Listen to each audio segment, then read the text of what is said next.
தேவனுடைய நாமத்திற்கு மகிமை உண்டாகட்டும். இன்று தேவனுடைய வார்த்தையினுடைய தலைப்பு, தேவன் யாவரோடும் இருக்கிறார், ஆனால் யாவருக்குள்ளே அவர் இருப்பதில்லை என்ற தலைப்பு. தேவன் யாருடன் இருக்கிறார், யாருக்குள்ளே இருக்கிறார்? கர்த்தர் எல்லாரோட இருக்கிறாரு, ஆனால் எல்லாருக்குள்ளும் இருப்பதில்லை. இன்றைக்கு தேவ வார்த்தை தலைப்பு அதான். கர்த்தர் எல்லாரோடு இருக்கிறார், எல்லாருக்குள்ளும் அவர் இருப்பதில்லை. இதுதான் தலைப்பு. நம்ம பொதுவாக பழைய ஏற்பாட்டில் நிறையா இடங்களில் கர்த்தர் யோசேப்போடு இருந்தார், கர்த்தர் மோசையோடு இருந்தார், கர்த்தர் தாவீதோடு இருந்தார். இப்படி பல இடங்களில் நம்ம பார்க்குறோம். அதனால் தேவன் அவங்களோட மாத்திரம்தான் இருக்கார் அப்படின்னு ஒரு புரிதலில் விசுவாசிகள் கிறிஸ்தவர்கள் நினைக்கிறாங்க. மற்ற இந்துக்களோடெல்லாம் இல்லை. அதனால் பழைய ஏற்பாட்டில் எப்படி இஸ்ரேல் ஜனங்களோடு இருந்தாரோ அதுபோல் நாமளும் உண்மையாக கர்த்தரை ஆராதிக்கும் போது நம்மோடனே இருப்பார் அப்படின்னு சொல்கிறோம். உண்மைதான், நம்மோடைய இருப்பார். ஆனால் எல்லாரோடு இருக்கிறார். அதில் உள்ள பாயிண்ட்டு எல்லாரோடு அவர் இருக்கிறார். இன்றைக்கு ஒரு 3 காரியத்தை வேகமாக சொல்லி குறித்த டயத்தில் முடிக்க போகிறேன். மத்தேயு எழுதின சுவிசேஷம் 5ஆம் அதிகாரத்தில் 45 பாருங்க.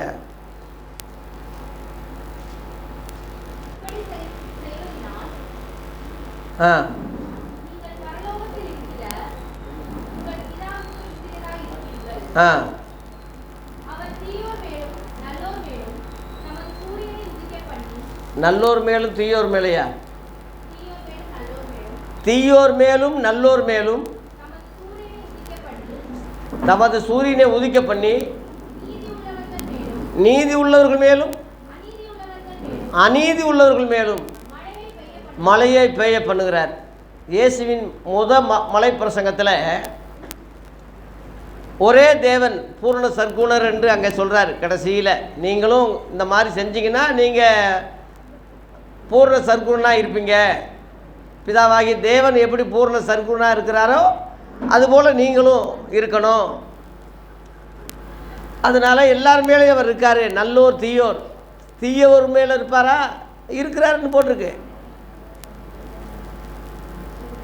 நல்லோர் மேலும் தீயோர் மேலும், நீதி உள்ளவர்கள் மேலும் அநீதி உள்ளவர்கள் மேலும். அநீதியாக ஒரு காரியம் செய்தால் அவனோட கர்த்தர் இருப்பாரா?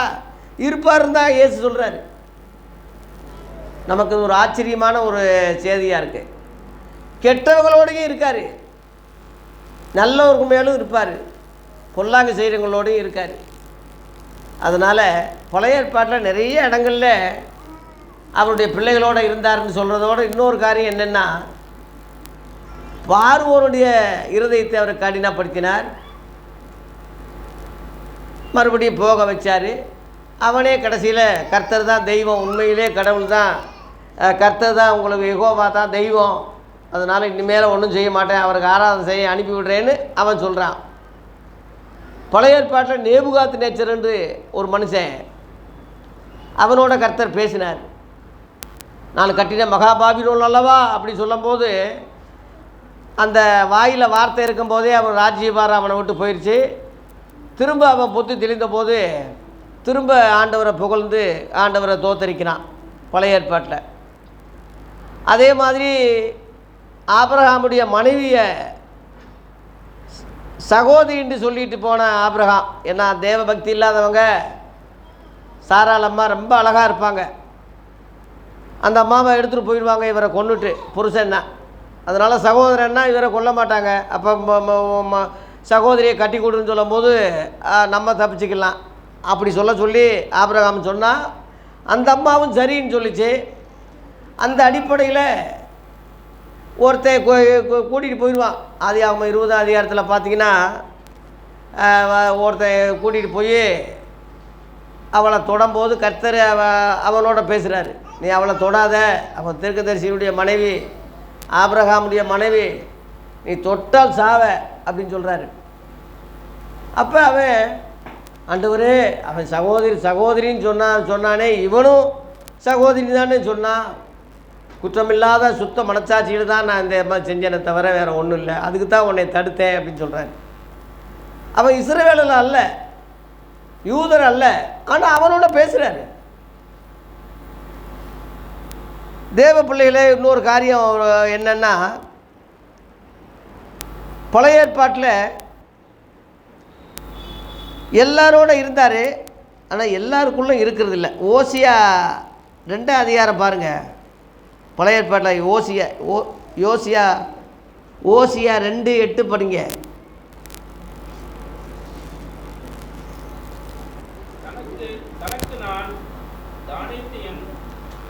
தானியத்தையும் திராட்சை எண்ணெயும் கொடுத்தவர் என்று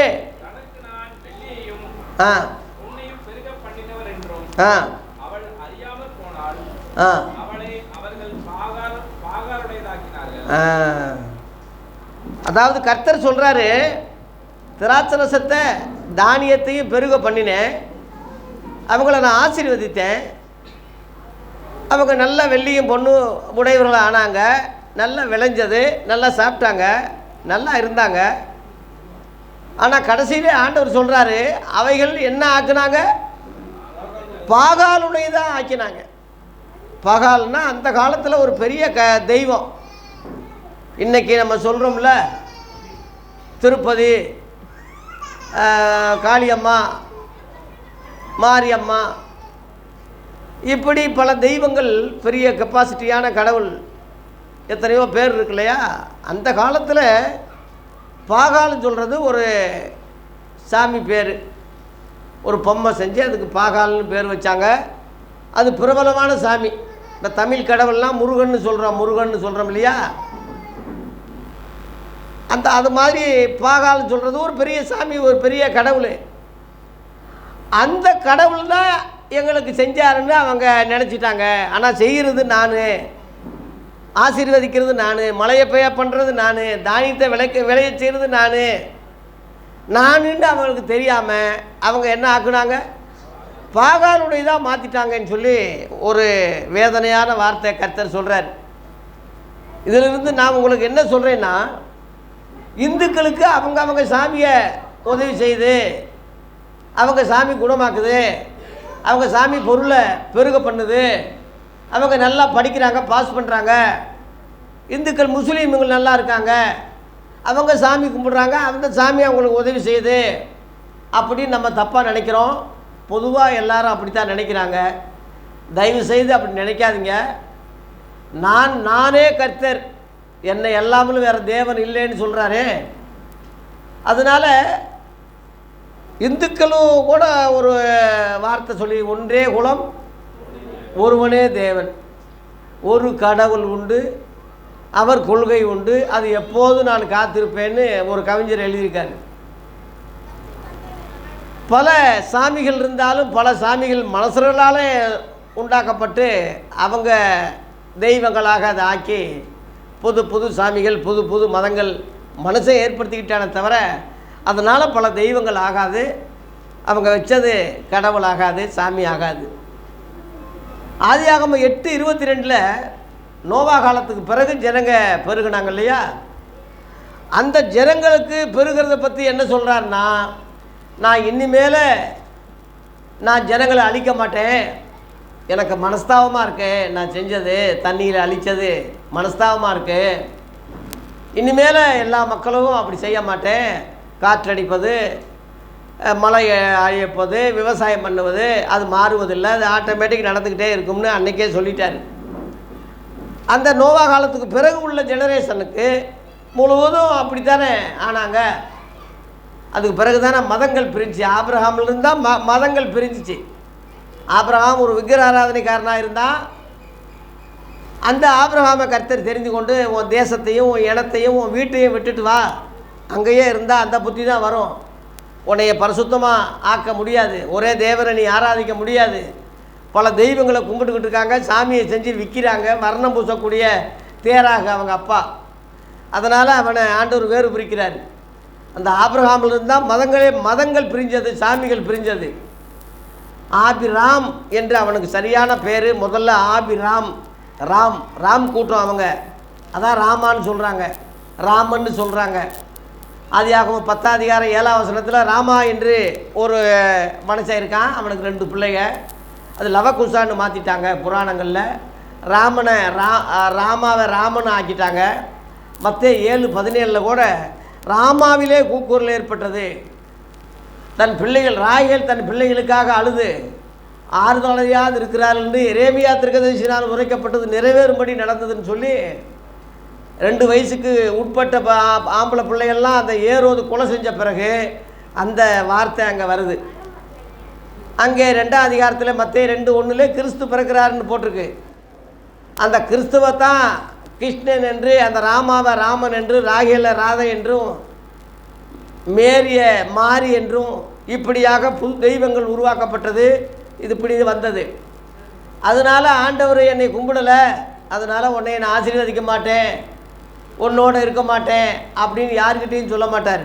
இயேசுவின் முதல் பிரசங்கமே, மலை பிரசங்கமே, தீயோர் மேலும் நல்லோர் மேலும், நீதி உள்ளவர் மேலும் அநீதி உள்ளவர் மேலும் மழையை பெய்ய பண்ணுகிறார், சூரியனை உதிக்க பண்ணுகிறார். இந்த சூரியனை பார்த்து ரொம்ப பேர் கும்பிடுறாங்க. காலையில் குளித்து அந்த சூரிய பகவான் நமஸ்காரம் தண்ணியில் இறங்கி அது சூரியனை கும்பிடுறாங்க. நீங்கள் கன்னியாகுமரி இதில் பார்த்தீங்கன்னா அந்த உதித்து வரும்போது அந்த சூரியன் அப்படியே அந்த தண்ணியிலிருந்து வந்த மாதிரி, அந்த கடல்லிருந்து அப்படியே வந்த மாதிரி இருக்கும். நிறையா பேர் அந்த காட்சியை பார்த்து வணங்குவாங்க, கும்பிடுவாங்க. சூரியன் பார்த்து தெய்வம்னு கும்பிடுவாங்க. பழைய ஏற்பாட்டில் சூரியனை யாக்கோப் என்றும், சந்திரனை அவன் மனைவி என்றும், நட்சத்திரங்களை அவங்க பிள்ளைகள் என்றும் வியாக்கியானம் கொடுக்கப்பட்டிருக்கு. அந்த மாதிரி பல ரகசியங்களை நீங்கள் பார்க்கும்போது வேற்று கிரகத்திலிருந்து எந்த சாமிகள் வரலப்பா, நல்லா புரிஞ்சுக்குங்க. வேற்று கிரகம்னு ஏலியன்ஸ் இருக்கிறதாக சிலர் தப்பாக சொல்கிறாங்க.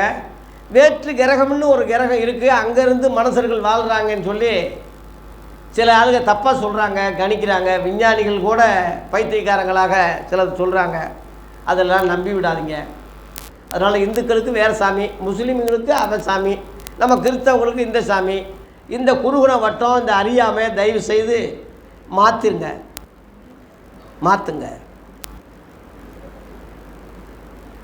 ஆகவே தேவ பிள்ளைகளே, எல்லாரோடு அவர் இருக்கிறார்.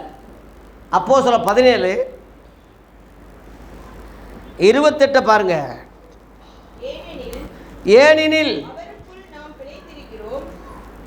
அவருக்குள், எவருக்குள், அந்த ஒரே தேவன் மேலேருந்து பார்த்தீங்கன்னா 24 படிங்கம்மா. அதுலேயே உலகத்தையும் அதில் உள்ள யாவற்றையும் உண்டாக்கின தேவனானவர் வானத்துக்கும் பூமிக்கும், வானத்துக்கும் பூமிக்கு அவர் தான் ஆண்டவராக இருக்கிறதுனாலே கைகளினால் கட்டப்பட்ட கோயிலுக்குள்ளே அவர் வாசம் பண்ணுறதில்லை. ஆனால் கோயிலில் இருக்கிறதாக எல்லாரும் நம்புகிறாங்க, கும்பிடுறாங்க, ஜபிக்கிறாங்க.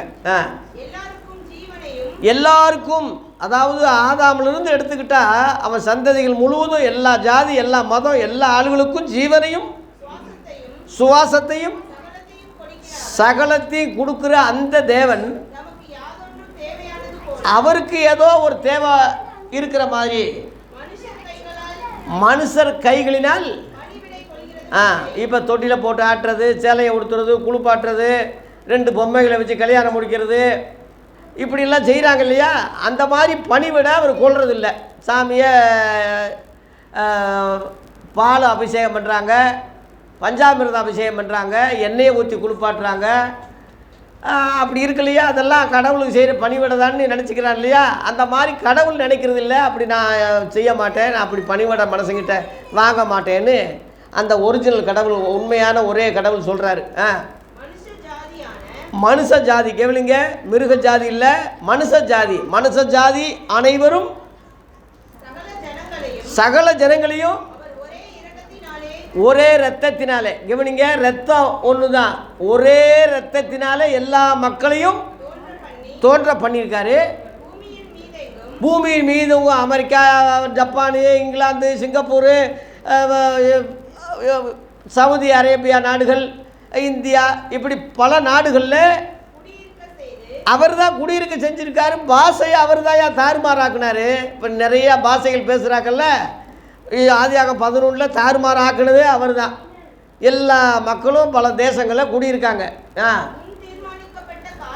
முன்னாடி தீர்மானிக்கப்பட்ட அந்த காலங்களையும் அவர்களுடைய குடியிருப்புக்கூடிய அந்த எல்லைகளையும் அவர் குறித்து வச்சிருக்காரு. அவர் தான் குறித்து வச்சிருக்காரு. கர்த்தராகிய தம்மை அவர்கள் தடவியாகிலும் கண்டுபிடிக்கத்தக்கதாக தம்மை அவரை தேடும்படிக்கு அந்த கடவுளை, உண்மையான கடவுளை அறியும்படி, தேடும்படி, தேடி கும்பிடும்படி ஜனங்களை பல இடங்களில் குறி வச்சு பல பாஷைகளை உண்டாக்கி வச்சிருக்காரு. நம்மில், கவனிங்க, அவர் நம்மில் ஒருவருக்கும் தூரமானவர் அல்லவே. நம்மில் சொல்கிறது அத்தனைய பட்டணம் கிறிஸ்தவங்க அல்ல, கடவுளை அறியாதவர்கள், அவர்கள் யூதர்கள் அல்ல, இஸ்ரவேலர்கள் அல்ல, தேவனை அறியாத அத்தனைய பட்டணத்தில் சொல்லும் போது நம்மில் படிங்க, அவர் நமக்கு ஒருவருக்கும் அவர் கடவுள் தூரமானவர் அல்ல. ஏன் அப்படின்னா அவருக்குள்ள பிழைக்கிறோம், அசைகிறோம், இருக்கிறோம். அந்த மாதிரி ஒரு உங்கள் புலவர்கள் தான் சொல்லியிருக்காங்க. நாம் எல்லாரும் கடவுளுடைய சந்ததியார், கடவுள் தான் நமக்கு தகப்பேன், அவர் தான் ஒரே தேவன் சொல்லியிருக்க. நம்ம எல்லாரும் குடிபட எல்லா மனுஷ ஜாதி முழுவதும் தேவ சந்ததிகளாக இருக்கிறதுனால மனுஷனுடைய சித்திரை, அதாவது படம் போட்டா, அந்த சிவகாசியில் வரைகிறாங்கல்ல, அந்த போட்டா யுக்தி, அவங்க ஐடியாவில் ஒரு சாமியை கற்பனை பண்ணி செய்கிறது யுக்தி. அது பொன், வெள்ளி, கல், இந்த மாதிரி ஒரு குட்டி சாமிகளை உருவாக்கி கும்பிடுறாங்க. ஆனால் உண்மையாக கடவுளை அதுக்கு ஒப்பிடாதீங்க, அப்படி ஒப்பிடத்தக்கவர் கடவுள் இல்லைன்னு தெளிவாக போட்டிருக்கு. அறியாமை உள்ள காலங்களை 30 அறியாமை உள்ள காலங்களை தேவர் காணாதவரை போல் இருந்தார், இப்பொழுதோ மனம் திரும்ப வேண்டும் என்று எங்கும் உள்ள மனுஷர் எல்லாருக்கும் கட்டளையிடுகிறார் என்ற அந்த ஒரே தேவனை பற்றி அந்நிய தேசத்திலே பவுல் அருமையாக பிரசங்கம் பண்ணியிருக்கிறான். அந்த மனம் திரும்புதல் எல்லா மக்களுக்கும் அறிவிக்கப்படணும் என்பதுக்கு தான் கடைசி காலத்திலே தம்முடைய குமாரனாகிய இயேசு கிறிஸ்துவை இந்த உலகத்தில் வார்த்தையாக இருந்தவரை மனிதனாக, மாம்ச சரீரம் உள்ளவராக, உலக இரட்சகராக, உலகத்தின் பாவத்தை சுமந்து தீர்க்கிற தேவ ஆட்டுக்குட்டியாக இந்த பூமியிலே உலகத்திலேயே நடுமயமான ஜெருசலேம், பெத்லகேம், உலகத்தின் சென்டர், அங்கே தம்முடைய குமாரனை அனுப்பி எல்லாருடைய பாவத்தையும் சாபத்தையும் ஏற்று எல்லாருக்கும் சுத்திகரிப்பை உண்டாக்கி எல்லா மக்களையும் ஒரே கண்ட்ரோலில் ஒரே தேவனை அறியும்படி இயேசுவின் மூலமாக அந்த தேவன் செஞ்சிருக்கிறார். அதனால தான் இயேசு ஜெபிக்கும்போது யோவான் 17:3 ஒன்றான மெய்தேவனாகி உம்மையும் நீர் அனுப்பினவராகிய இயேசு கிறிஸ்துவையும் அறிவதே நித்திய ஜீவன். ரொம்ப அருமையாக இருக்குது அந்த வார்த்தை. ஒன்றான மெய் கடவுள் அவர் தான், அவரால் அனுப்பப்பட்ட இயேசு கிறிஸ்து. இந்த இருவரை அறிவது தான் என்னது? நித்திய ஜீவன். நித்திய ஜீவன் தான் மனிதனுக்கு மேலானது. மனுஷன் உலகம் முழுவதும் ஆதாயப்படுத்தி கொண்டாலும் தன் ஜீவனை நஷ்டப்படுத்தினா அவனுக்கு லாபம் என்ன? அதற்காக எண்ணத்தை கொடுப்பான்னு மத்தேயு 16:26 இருக்குது. ஆகவே தேவ பிள்ளைகளே, புசிப்போம் குடிப்போம் நாளைக்கு சாபம்னு அசட்டையாக இல்லாமல் நித்திய ஜீவனை நம்ம அடைஞ்சிருக்கோமா? அடைஞ்சிருந்தால் அந்த பத்திரமா பாதுகாப்பு பார்க்குறோமா? அந்த நித்திய ஜீவனுக்கு கேடு உண்டாகும்படி, அந்த நித்திய ஜீவனை இழந்து விடாதபடி ஏதாவது தப்பான வழியில் போகிறோமா? நம்ம நித்திய ஜீவனை அடைஞ்சிருக்கிறோமா? இன்றைக்கி கண்ணை மூடினாலும் பரலோகத்துக்கு போயிடலாமான்னு சொல்லி அந்த உறுதி, அந்த எதிர்பார்ப்பு, அந்த நிச்சயத்தோடு தான் ஒவ்வொரு கிறிஸ்தவனும் தேவ பிள்ளைகளும் மாறணுமே தவிர வேறு அல்ல. கிறிஸ்தவன் சொல்கிறது கூட அது ஒரு மதம் இல்லை, மதமாக ஆக்கிட்டாங்க. அது மதம் கிடையாது, அது ஒரு பெரிய கூட்டம். கிறிஸ்தவன் சொல்கிறது பெரிய கூட்டம் சொல்கிறாரு, அப்படி கிடையாது. இயேசு உயிர்த்தெழுந்து பரலோகத்துக்கு போகும்போது சகல ஜாதிகளையும் சீசராக்குங்கன்னு சொல்கிறார். லேலுயா. நான் உங்களை கட்டளையிட்ட யாவையும் கை கொள்ளும்படி அவர்களுக்கு உபதேசம் பண்ணுங்கன்னு சொன்னார். சகல ஜாதிகளையும் சீசராக்குங்கன்னு சொன்னார். அந்த சகல ஜாதிகளிலிருந்து சீசராக்கப்பட்ட அந்த கூட்டத்துக்கு அப்போஸ்தலர் 11:26 படி முத அவர்களுக்கு என்ன பேர் வந்தது? கிறிஸ்தவர்கள் என்று பெயர் வழங்கிட்டு. கிறிஸ்தவர்னா தேவனுடையவர்கள்னு அர்த்தம். கிறிஸ்தனா அபிஷேகம், அபிஷேகம் பண்ணப்பட்ட அந்த தேவகுமாரனுடைய நாமத்தை தரித்தவங்க, அந்த அர்த்தம். அது யூதனாக இருக்கலாம், கிரேக்கனாக இருக்கலாம், ஆணாக இருக்கலாம், பெண்ணாக இருக்கலாம், எந்த ஜாதியாக இருக்கலாம், எந்த மதமாக இருக்கலாம், அந்த பற்றி கோளாறு இல்லை. அதனால் இன்றைக்குள்ள ஆளுக புரிதல் மாதிரி ஜாதி பார்ப்பது, மதம் பார்ப்பது, வேற்றுமை பார்ப்பது, தயவு செய்து தமிழர், இந்திக்காரன், தமிழ்காரன், மலையாளி இப்படியெல்லாம் பார்க்காம எல்லாருக்கும் தேவனாக இருக்கிறார், எல்லாருக்கும் அவர் கடவுளாக இருக்கிறார், எல்லாருக்கும் அவரோடு இருக்கிறார். அவருக்குள்ளே தான் அசைகிறோம், இருக்கிறோம், அவருக்குள்ளே தான் பிழைக்கிறோம் அப்படின்னு இருக்கே, தெளிவாக போட்டிருக்கேன். அதனால் எந்த மனுஷனையும் கிறிஸ்தவங்க இல்லாதனால, விக்கிர ஆராதனை கும்பிடுறதுனால, அறியாமல் இருப்பதனால அவங்கள கேலி பண்ணுவது, பரியாசம் பண்ணுறது, அவங்கள குறை சொல்கிறது, பழைய ஏற்பாட்டில் எலியா செஞ்ச மாதிரி நம்ம செய்யக்கூடாது. எலியா பரியாசம் பண்ணினான்னே இருக்குது. பாகால் கும்பிடுறவங்களாம் பரியாசம் பண்ணால் 450 பூசாரிகளை வெட்டி கொண்டான் இருக்கு.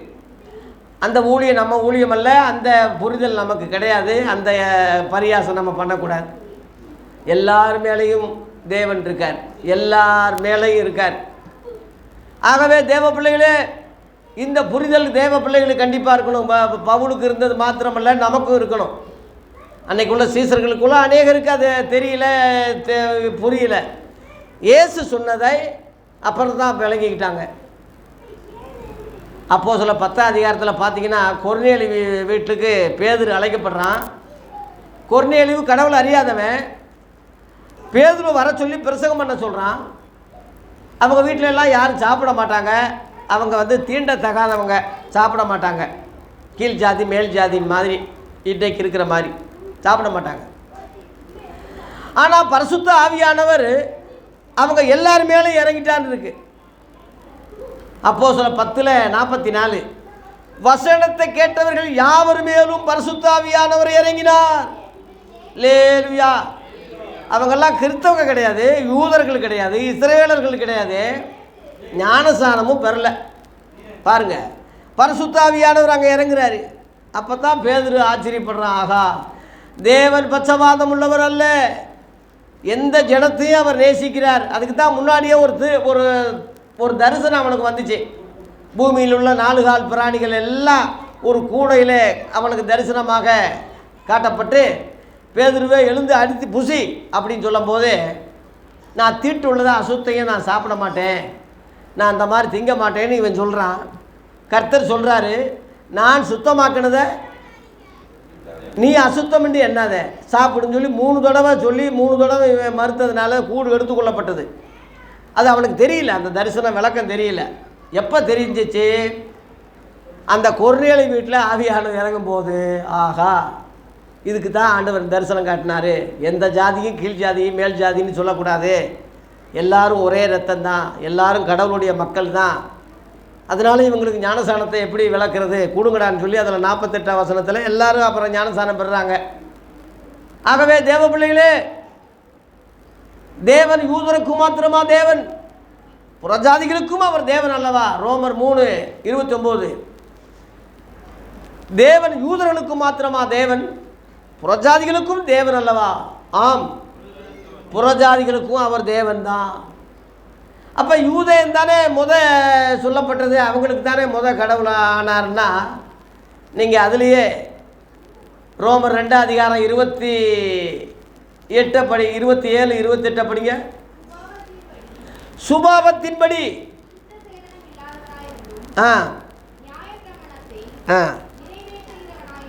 ஆ ஆ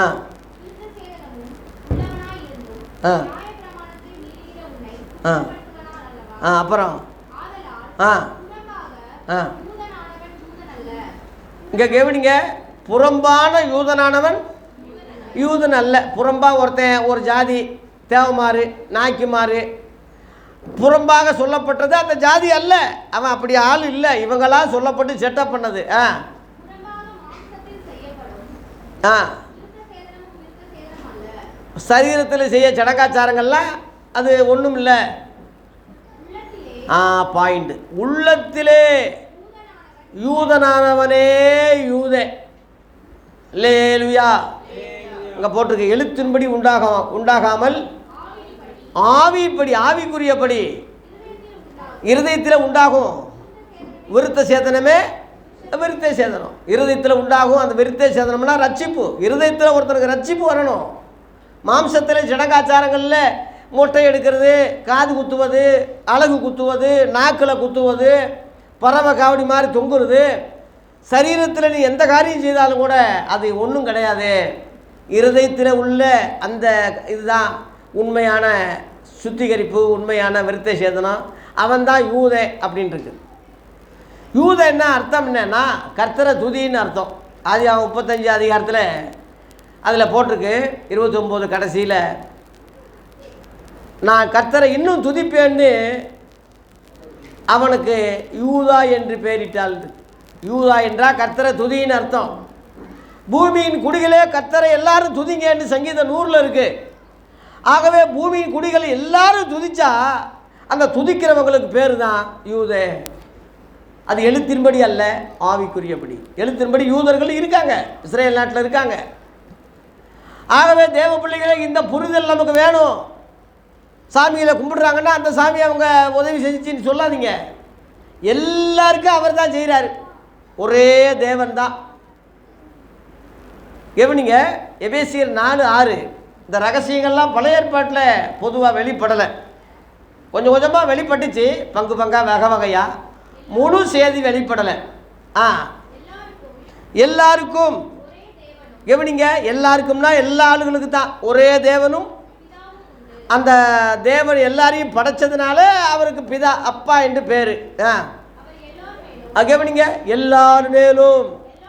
ரெண்டாவது, எல்லாரோடும், உங்கள் எல்லாருக்குள்ளும். மூணு பிரிவாங்க பவுல் பிரிக்கிறான். ஒரே எல்லாருக்கும் ஒரே தேவன், அவர் தான் பிதாவாக இருக்கார்.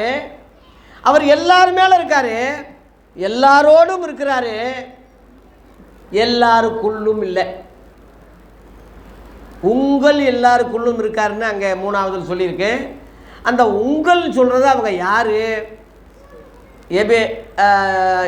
எபேசியர் 1 அதிகாரம் 1 வசனம் பாருங்கள், அவங்க யாருன்னு அங்கே சொல்லியிருக்கு.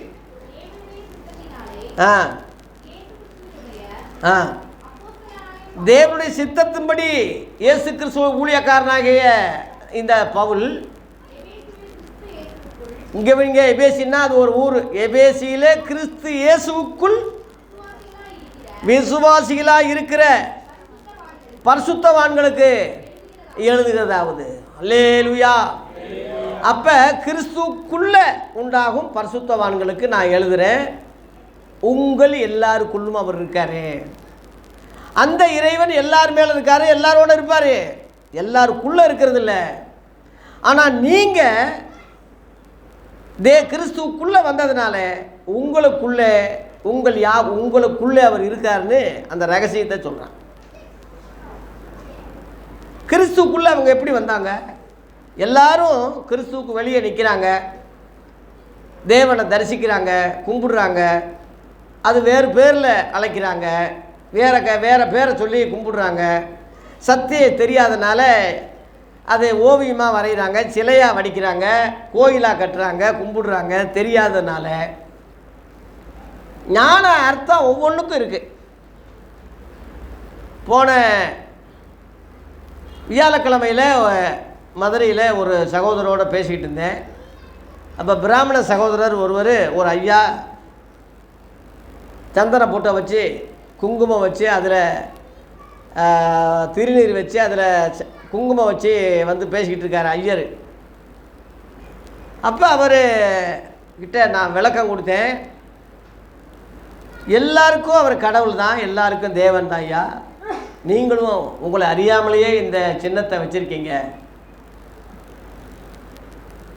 அந்த சந்தனம் என்பது மரம், சந்தன மரம், மரத்திலிருந்து வந்தது தான் சந்தனம். அதில் குங்குமம் வச்சுருக்கீங்க, ரத்தத்துக்கு அடையாளம். மரத்திலே தூக்கப்பட்ட எவனும் சபிக்கப்பட்டவன் எழுதிக்கிறபடி கிறிஸ்து நமக்காக சாபமாகி நியாயப்பிரமாணத்தின் சாபத்துக்கு நம்மை நீங்களாக்கி மீட்டு கொண்டார். கலாத்தியர் 3:13. அது மாதிரி ஒரே ரத்தம். இப்போ நீங்கள் அப்போஸ்தலரில் 17:26 படிச்சிங்க இல்லையா? ஒரே ரத்தம், எல்லாருக்கும் ஒரே ரத்தம். அந்த ரத்தத்தை இயேசு சிந்தி தான் எல்லாரையும் உண்ணாக்குனார். நம்முடைய பாவங்களை நிவர்த்தி செய்கிற கிருபாதார பலி அவரே. நம்முடைய பாவங்களை மாத்திரமல்ல, சர்வலோகத்தின் பாவங்களை நிவர்த்தி செய்கிற பலியாக இருக்கார். சர்வலோகம்னு வார்த்தையை கவனிங்க. 1 யோவான் 2:2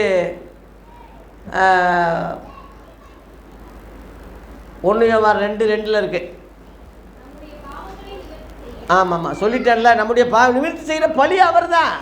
யோவான் 1:29 இதோ உலகத்தின் பாவத்தை சுமந்து தீர்க்கிற தேவாட்டுக்குட்டி. இயேசு கிறிஸ்து எல்லாருடைய பாவங்களையும் சுமந்து தீர்த்தார். அன்னைக்கே ஆதாமுக்கு சொல்லும் போது சர்ப்பத்தை பார்த்து சொன்னார், ஸ்திரியின் வித்து உன் தலையை நசுக்கும். இயேசு ஸ்திரியின் வித்தாக வந்தார், புருஷனுடைய வித்தா வரல. ஸ்திரியின் வித்தா வந்து பிசாசுடைய தலையை சிலுவையிலே நசுக்கி சிலுவையிலே வெற்றி சிறந்தார். லேலுயா. அவரை கிறிஸ்தவங்க சாமின்னு சொல்லி கிறிஸ்தவங்க கடவுள்னு சித்தரித்து கிறிஸ்தவங்களுக்கு அவர் தான் கடவுள்னு சொல்லி ஒரு பொய் பிம்பத்தை ஏற்படுத்திட்டாங்க. அதனால தான் புறஜாதிக இயேசுவை வெள்ளக்காரங்க சாமி, அவங்க கிறிஸ்தவங்க கும்பிடுற சாமி, இதெல்லாம் நம்ம சாமி கிடையாதுன்னு சொல்லி இவங்க சொன்ன அறியாமையில், இவங்க சொன்ன முட்டாள்தனமான ஒரு வார்த்தையில் அவங்க தப்பாக விளங்கிட்டாங்க. அவங்க கடவுள் வேற, இந்த இயேசு வேறன்னு சொல்லி நினைக்கிற அளவில் இவனே செஞ்சிட்டான். ஆதி அப்போஸ்தலர்கள் அப்படி செய்யலை. உலக இரட்சகர்னு அவரை சொன்னாங்க, உலகத்துக்கே மீட்பர்னு சொன்னாங்க,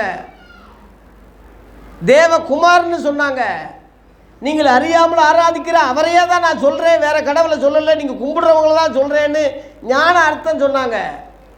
இப்போ நான் அந்த ஐயருக்கு சொன்னேன்ல விளக்கம், மரத்திலே இரத்தம் சிந்தினால் அந்த இரத்தத்தினாலே சுத்திகரிக்கப்பட்டு பாவ மன்னிப்பு உண்டாகி பரிசுத்தமானாங்க.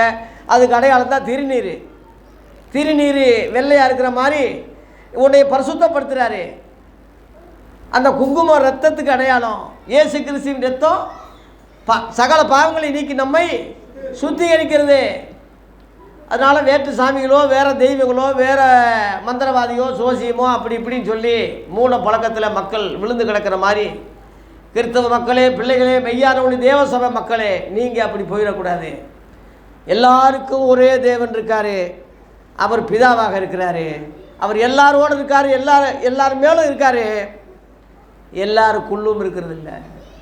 லேலுயா. இந்த யாருக்குள்ளே இருக்காருன்னு சொல்லி நீங்கள் வாசிடுங்க. எபேசு சபை கிறிஸ்துவுக்குள்ளாகும். அந்த சபைன்னா மக்கள்னு அர்த்தம். கிறிஸ்துவுக்குள்ளாகனா கிறிஸ்துவுக்குள்ளே போன மக்கள், அவங்களுக்குள்ளே அவர் இருக்கிறார். லேலுயா. அதை நான் சீக்கிரம் சொல்கிறேன். முதல் பாயிண்ட் சொல்லிட்டேன், எல்லாரும் மேலே இருக்கார், எல்லாரோடு இருக்கிறார். முதல் பாயிண்ட். ரெண்டாவதாக, உண்மையான கிறிஸ்தவங்களுக்குள்ளே இருக்கார். வெளிப்படுத்துகிற விசேஷம் 3:20 இதோ வாசப்படியிலிருந்து கதவை தட்டுகிறேன், ஒருவன் என் சத்தத்தை கேட்டு கதவை திறந்தா அவனுக்குள்ளே பிரவேசித்து அவனுக்குள்ளே தங்குவேன், அங்கே போஜனம் பண்ணுவேன், அவனும் என்னோடு கூட போஜனம் பண்ணுவான். அப்போ எல்லாருடைய இருதய கதவை தட்டுறாரு. முஸ்லீமை தட்டுறாரு, இந்துவை தட்டுறாரு, எல்லா இருதயத்திலையும் பக்கத்தில். ஏன்னா அவங்களோட இருக்காருன்னு சொல்லியாச்சே, அவங்களோட இருக்காரு, பக்கத்தில் இருக்காரு, தட்டிக்கிட்டு இருக்காரு. யூதர்களை தட்டிக்கிட்டு இருக்காருயா. இஸ்ரேல் நாட்டில் உள்ள யூதருக்குள்ளே இயேசு இல்லை, அந்த யூதர்களை தட்டிக்கிட்டு இருக்காரு. அவங்க கதவை திறந்து தேவகுமார்னு அவர் அங்கீகரித்து ஏற்றுக்கொண்டா, இருதயத்தில் ஏற்றுக்கொண்டா, அவங்களுக்குள்ளே இயேசு வந்து விடுவார். அல்லேலூயா. 2 கொரிந்தியர் 13 அதிகாரத்தை எடுங்களேன், இன்னும் தெளிவாக போட்டிருக்கு. கொரிந்தி சபைக்கு, கிறிஸ்து இயேசுக்குள்ளே உள்ள அந்த கொரிந்தி சபைக்கு பவுல் என்ன சொல்கிறான்? 2 கொரிந்தியர் 13:5, நீங்கள், அதாவது கிறிஸ்தவ சபையில் உள்ள நீங்கள் விசுவாசம் உள்ளவர்களோ என்று உங்களை நீங்களே சோதிங்க. உங்களை நீங்களே டெஸ்ட் பண்ணுங்க. உங்களை நீங்களே பரிசு செய்து பாருங்க. இயேசு கிறிஸ்து உங்களுக்குள்ள இருக்கிறார் என்று உங்களை நீங்களே அறியீர்களா? தெரியாதா உங்களுக்கு? நீங்கள் பரீட்சைக்கு நில்லாதவர்களாக இருந்தால் அறிவீர்கள். பரீட்சைக்கு நின்று இதெல்லாம் செக் பண்ணி பார்த்தீங்கன்னா அறிவீர்கள். நான் இதுக்கு பல உதாரணங்கள் சொல்வதுண்டு. உதாரணமாக, கர்ப்பவதியான ஒரு சகோதரி 8 மாதத்தில், 9 மாதத்தில், 10 மாதத்தில் அந்த குழந்தை உள்ள அசைவது, மிதிப்பது, காலில் மிதிப்பது, அசைவது அந்த அம்மாவுக்கு தெரியுமா? தெரியாதா? சொல்லுங்கம்மா. தெரியும்ல? அது மாதிரி தான் ஒரு ஆவிக்குரிய கிறிஸ்தவன், எனக்குள்ளே அந்த இயேசு இருக்கார், எனக்குள்ளே அசைவாடுகிறார், எனக்குள்ளே அவர் பேசுகிறார், எனக்குள்ளே அவர் என்னை கண்ட்ரோல் பண்ணி நடத்துகிறாரு. இந்த அறிவு, இந்த புத்தி உண்மையான கிறிஸ்தவங்களுக்கு கண்டிப்பாக இருக்கணும். லேலுயா. ஆகவே நமக்குள்ளே அவர் இருக்கிறார். உலகத்திருப்பவனிலும் உங்களில் இருப்பவர் பெரியவர். அதனால் உலகத்தில் எல்லாம் டம்மி பீஸ் தான். மந்திரவாதம், அது சூனியம், பில்லி சூனியம், அந்த வைக்கிறது, இது அறியாமையில் உள்ள காலம், சித்திரை, பொண்ணு, வெள்ளி, தெய்வங்கள் எல்லாம் குட்டி குட்டி சாமியாக அவங்களாம் கற்பனை செஞ்சுக்கிட்டு இருக்காங்க. அப்படியே நீங்கள் அது ஒரு சக்தியாக நினைச்சாலும் உங்களுக்குள்ளே இருக்கிறவர் அது எல்லாத்தையும் விட பெரியவர். லேலுயா. மத்தேயு 28:18 வானத்துலேயும் பூமியிலையும் எனக்கு சகல அதிகாரம் கொடுக்கப்பட்டிருக்குன்னு உயிர்த்தெழுந்த இயேசு சொல்கிறாரு. லேலுயா. அவர் உங்களுக்குள்ளே இருக்கும்போது நீங்கள் ஏன் பயப்படணும்? ஏன் கலங்கணும்? ஏன் சந்தேகப்படணும்? எதிர்காலத்தை பற்றி ஏன் கவலைப்படணும்? உங்களுக்குள்ளே இருக்காரியா. உங்களுக்கு அது அறியீர்களான்னு போட்டிருக்கு. கிறிஸ்தவங்களே, உங்களுக்கு தெரியாதா? நல்ல ஜபத்தில் உட்காருங்க. அவர் அப்படியே அசைவாடுறது, வசனம் மூலமாக பேசுகிறது உங்களுக்கு கண்டிப்பாக தெரியும். உண்மையான கிறிஸ்தவங்களுக்குள்ளே அவர் இருக்கிறார். 2 3வது சொல்லி முடிக்கிறேன். 3வதாக, 1வது நல்லோர் மேலும் தீயோர் மேலும் இருக்கார். 2வது உண்மையான கிறிஸ்தவங்களுக்குள்ளே இருக்கிறாரு. 2வது பாயிண்ட்டு. 3வது பாயிண்ட்டு, அவர் எப்படி இருக்காருன்னா வார்த்தையாக இருக்கிறார். வார்த்தை வடிவில் நமக்குள்ளே எப்போதும் பேசக்கூடியவராய் அந்த தெய்வம் வார்த்தை வடிவமாக இருக்கிறார். யோவான் 15:7, சீக்கிரம் முடிக்கிறேன். யோவான் 15:7 படிங்க. நீங்கள் என்னிலும் என் வார்த்தை உங்களிலும் நிலைத்திருந்தால் நீங்கள் கேட்டுக்கொள்வது எதுவோ அது உங்களுக்கு செய்யப்படும். லேலுயா. கவனிங்க. நீங்கள் என்னிலும் என் வார்த்தை உங்களிலும். இயேசுவுக்கு ஒரு பேர் உண்டு, வார்த்தையானவர் உண்டு. இயேசுவுக்கு ஒரு பேர் என்ன? அதுதான் ஒரிஜினல் பேருயா. இயேசு என்பது ஒரிஜினல் பேர் அல்ல.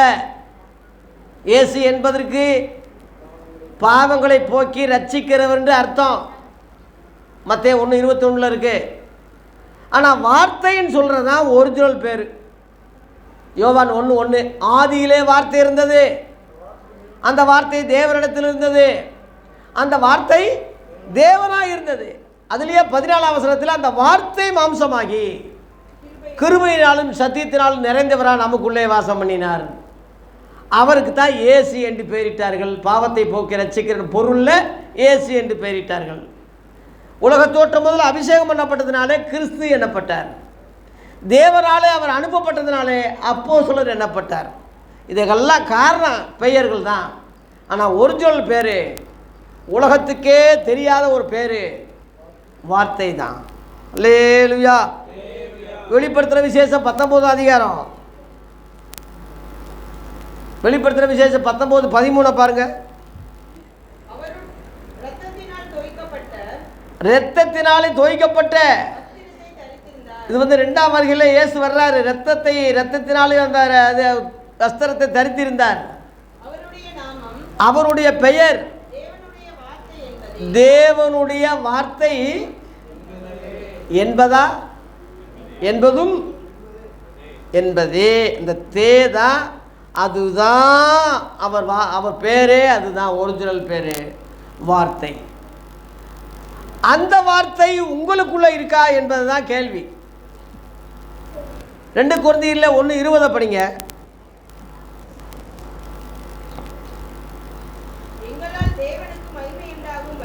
எங்களால் தேவனுக்கு மகிமை உண்டாகும்படி கவனிங்க. வாக்குத்தத்தம் வருஷம் வருஷம் சொல்றாங்க, மாசம் மாசம் வாக்குத்தத்தம் சொல்றாங்க இல்லையா? அவங்களுக்கு ஒரு சரியான அடி. தேவனுடைய வாக்குத்தத்தங்கள் எல்லாம் இயேசு கிறிஸ்துக்குள்ள ஆம் என்றும் அவருக்குள்ள ஆமேன் என்றும் இருக்கிறதே. தேவனுடைய வாக்குத்தத்தங்கள் ஆசீர்வாதங்கள் எல்லாம் இயேசு கிறிஸ்துக்குள்ள ஆம் என்றும் ஆமேன் என்றும் இருக்கிறது. அதனால் ஆமேன் சொல்லுவது இயேசுவின் பெயர். எத்தனையோ பேர்களில் அது ஒரு பெயர். வெளிப்படுத்தல் 3:14 போட்டிருக்கு. வெளிப்படுத்தல் 3:14 பாருங்க.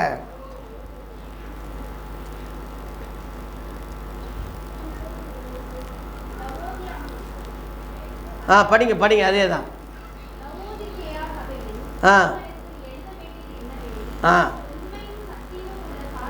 சாட்சியும் தேவனுடைய சிருஷ்டிப்புக்கு ஆதியுமாய் இருக்கிற ஆமேன் என்பவர் என்பவர் சொல்லுகிறதாவது அவர் யாரு? இயேசு கிறிஸ்து. ஆமேன் என்பவர். நீங்கள் எத்தனையோ பேர் ஆமேன் சொல்கிறாங்க கிறிஸ்தவங்க. அது என்னன்னு கேளுங்க. ஆமேன்னா என்னன்னு கேளுங்க. அப்படியே ஆக கடவுதுன்னு சொல்லுவாங்க. அப்படியே ஆக கடவுள் என்பது ஆமேன். அது யாரும் விளக்கம் கொடுத்ததே இல்லை. முஸ்லீம்கள் சொல்கிறாங்க, தெரியுமா உங்களுக்கு? அவங்க ப்ரேயரில் துவாத்து பண்ணும்போது ஆமேன் அப்படின்ற வார்த்தை அவங்க உச்சரிக்கிறாங்க. யூதர்கள், இன்னைக்குள்ள யூதர்கள் ஆமேன் என்ற வார்த்தையை உச்சரிக்கிறாங்க. இஸ்ரவேல் ஜனங்க ஆமேன் என்ற வார்த்தையை உச்சரிக்கிறாங்க. அது என்னதுப்பா? அப்படி பொருள் என்னப்பா?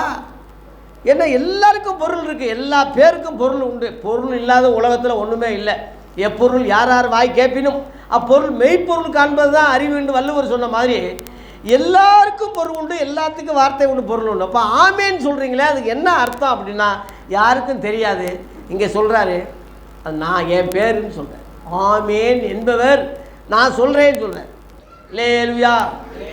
இதை யூதர்கள் அறிந்தா, முஸ்லீம்கள் அறிந்தா, மற்றவங்க அறிந்தா ரட்சிக்கப்பட்டுருவாங்க. ஆகவே ஆமேன் என்பவர் அது இந்துக்களில் ஓம் என்று மறைவி இருக்கு. ஆம், ஆமேன், ஆம் என்பது ஓம் என்று இங்கே மறைவி இருக்கு. ஓம் என்றால் ஆதி வார்த்தைன்னு அர்த்தம். ஆதி சத்தம்னு வார்த்தை. அகர முதல எழுத்தெல்லாம் ஆதி பகவான் முதற்றே உலகன்னு ஆதி வார்த்தைன்னு அர்த்தம். ஆகவே எல்லாமே ஒரு பொருள் உடையதான். அந்த பொருள் இயேசு கிறிஸ்து மனசனா வந்ததுனால வெளிப்பட்டதே தவிர இல்லாட்டினா வெளிப்படாது. காணாதவளை போல தான் இருப்பாங்க. ஆனால் கிறிஸ்தவராகி நீங்கள் பாக்கியவான்கள். நீங்கள் வெளியாகி இவ்வளோ சத்தியத்தை கேட்டு உங்களுக்குள்ளே அவரை நிறுத்தி அவருடைய வார்த்தை உங்களுக்குள்ளே இருக்க, நீங்கள் அதை அறிஞ்சிருக்கீங்களே. தேவனுடைய வாக்குத்தத்தங்கள்லாம் இயேசு இருக்குது, இயேசுக்குள்ளே இருக்குது, அந்த இயேசு உங்களுக்குள்ளே இருக்காருன்னா நீங்கள் எவ்வளோ பெரிய பாக்கியவான்கள். அல்லேலூயா.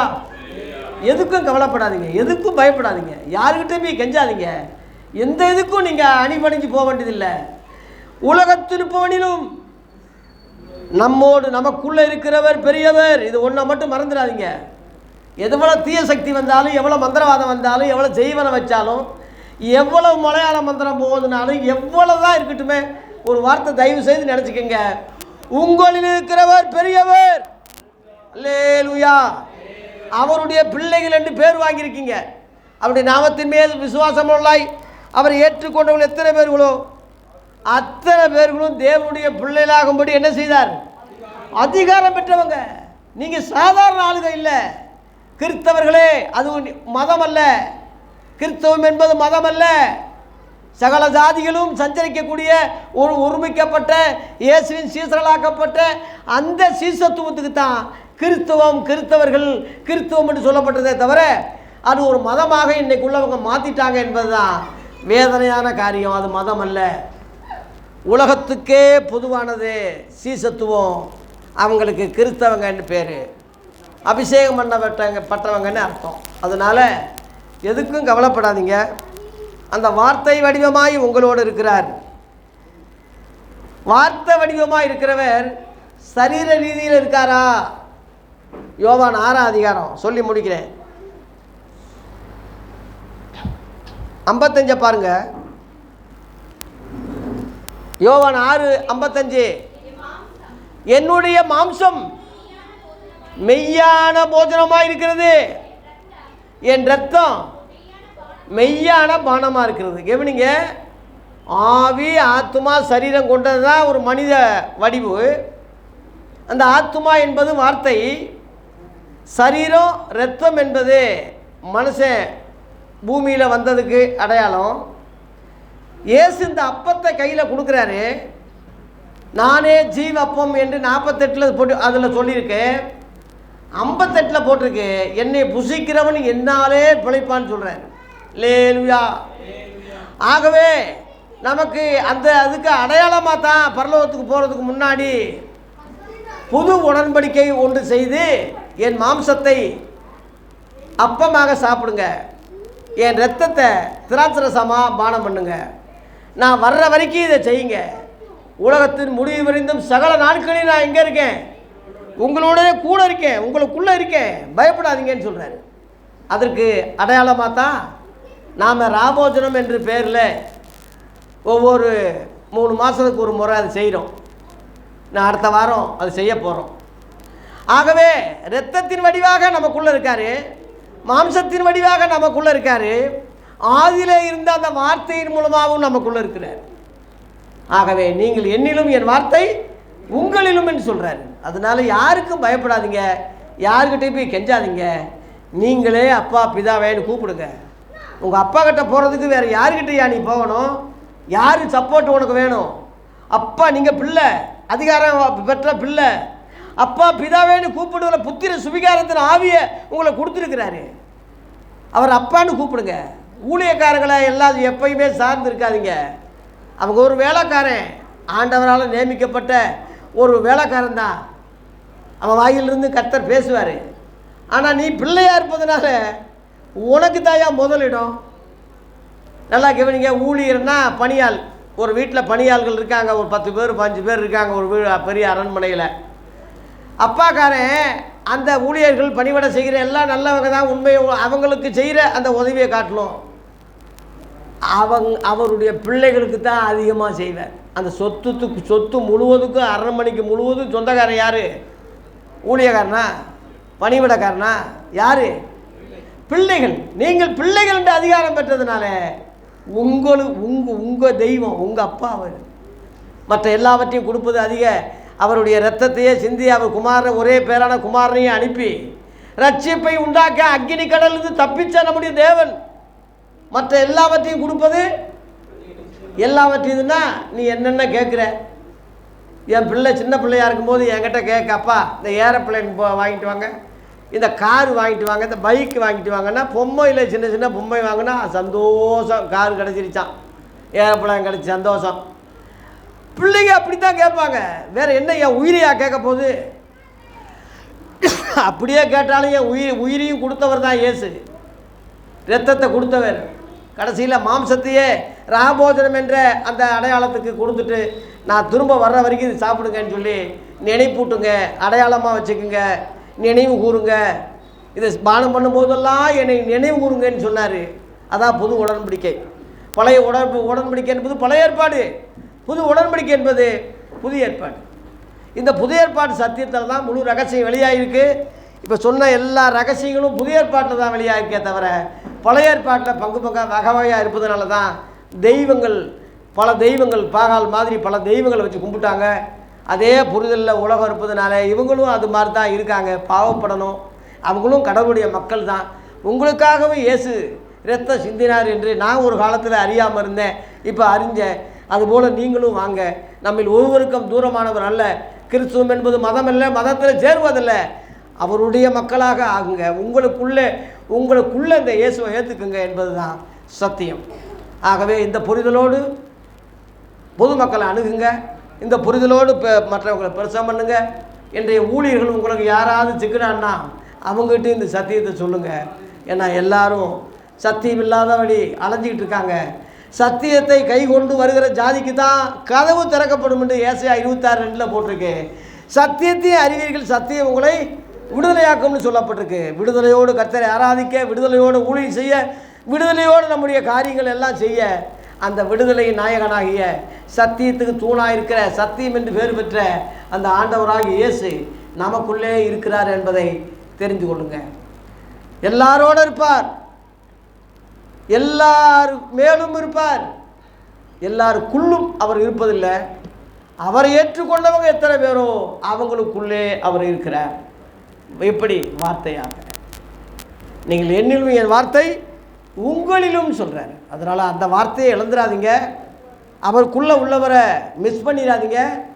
அவரோட தினம் தினம் பேசுங்க, தினம் தினம் அவரோட சஞ்சரிங்க. அவர் உங்களுக்குள்ளே இருப்பதுனால உங்கள் உடம்பு தேவாலயம், அதை தீட்டுப்படுத்திடாதீங்க, அதை அசிங்கப்படுத்திடாதீங்க, கீறி கொள்ளாதீங்க, அது எதுன்னு சொல்லி உடம்புல பூசி கேவலப்படுத்தாதீங்க. உங்களுக்குள்ளே இருக்கிறவர் பெரியவர், அவரை துக்கப்படுத்தாதீங்க. அவர் உங்களுடனே எப்பையும் உறவாடிக்கிட்டே இருப்பார். பூமியின் கடைசி பெரிய அவர்கிட்ட போய் சேரும் வரைக்கும் அவர் உங்களுக்குள்ளே இருப்பதனால உங்களை கைவிட மாட்டார். உலகத்தில் எந்த தீய சக்தியும் உங்களை ஒன்றும் செய்ய முடியாது, மேற்கொள்ள முடியாது. எல்லாவற்றிலும் வானத்திலும் பூமியிலும் சகல அதிகாரம் பெற்ற இந்த இயேசு உனக்குள்ளே இருப்பதனாலே நீங்கள் பயப்பட வேண்டிய தேவையே இல்லை. கர்த்தர் பெரியவர், பெரிய காரியங்களை செய்வார்.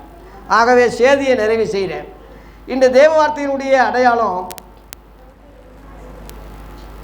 ஒரே தேவன் எல்லார் மேலும் எல்லாரோடும் இருக்கிறார், ஆனால் எல்லாருக்குள்ளும் இருப்பதில்லை என்ற அந்த தலைப்பில் கிறிஸ்தவங்க, பேர் கிறிஸ்தவங்க அல்ல, பாரம்பரிய கிறிஸ்தவங்க அல்ல, மத கிறிஸ்தவர்கள் அல்ல, உண்மை கிறிஸ்தவங்களுக்குள்ளே அவர் இருக்கிறார்.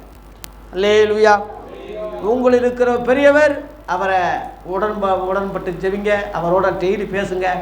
அதுக்கு பேர் தான் ஜெபம். டெய்லி உறவாடுங்க, டெய்லி பேசுங்க. எந்த காரியமாக இருந்தாலும் அவரை முன்னிட்டு அவருக்கு தெரியாமல் எதையும் செய்யாதீங்க. அவர் உங்களுக்குள்ளே இருப்பதுனால உங்கள் உடம்பு தேவாலயம், தீட்டுப்படுத்தாதீங்க, அசிங்கப்படுத்தாதீங்க.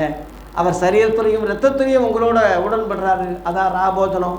அதை சந்தோஷமாய் பரிசுத்தத்தோடு உபவாசத்தோடு அதில் பங்கு பெற்று கர்த்தருடைய நாமத்தை மகிமைப்படுத்துவோமாக. முதலாவது எல்லார் மேலும் எல்லாரோட இருக்கார். ரெண்டாவது உண்மையான கிறிஸ்தவங்களுக்குள்ளே இருக்கிறாரு. மூன்றாவது வார்த்தையாக இருக்கிறார். இந்த செய்தியை உட்கொண்டு எல்லா மக்களுக்கும் சொல்லுங்கள், நீங்களும் புரிந்து கொள்ளுங்கள். கர்த்தர் நம்மை ஆசீர்வதிப்பாராக. நன்றி, வணக்கம்.